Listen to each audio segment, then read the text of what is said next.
In today's video, I will teach you how to add a realistic bokeh effect in Photopea.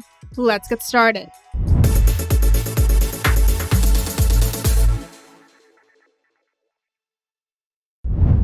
First, go to Photopea and click File, then Open, and select the image that you want to edit.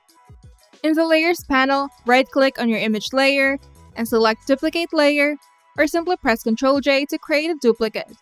Now select a selection tool from the toolbar. Then click Select Subject at the top of the screen. Then Photopea will automatically detect and select the main subject. With the subject still selected, click the Add Layer Mask button at the bottom of the Layers panel. This will isolate the subject from the background on the duplicated layer. In the Layers panel, select the original image layer. Then hold down the Ctrl key and click on the layer mask thumbnail of the duplicated layer to load the subject selection. Then go to Select, Modify, then Expand, and increase the selection area slightly to make sure the edges blend well. With the background layer still selected, go to Edit, then Content Aware Fill.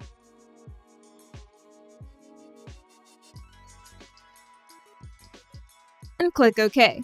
This will fill the background behind the subject, making it easier to apply the bokeh effect without affecting the subject. Now right-click on the duplicated background layer and select Convert to Smart Object. This will allow you to edit the bokeh effect non-destructively. Now go to Window, More. In the Filter Gallery, find the bokeh effect.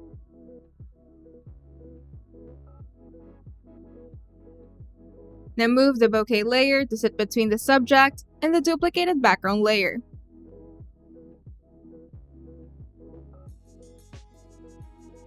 Then set the blending mode of the bokeh layer to a mode that blends well with your image, such as screen or soft light.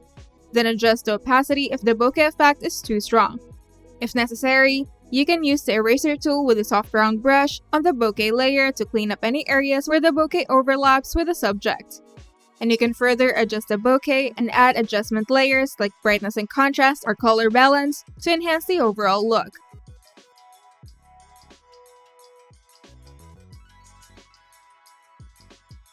Then go to File, then Export As, and choose your desired file format to save your work.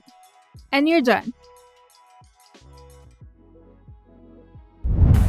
If you find this video helpful, make sure to leave a like and subscribe. And if you want to see more tutorials, turn on the notification bell to get notified whenever we upload new videos.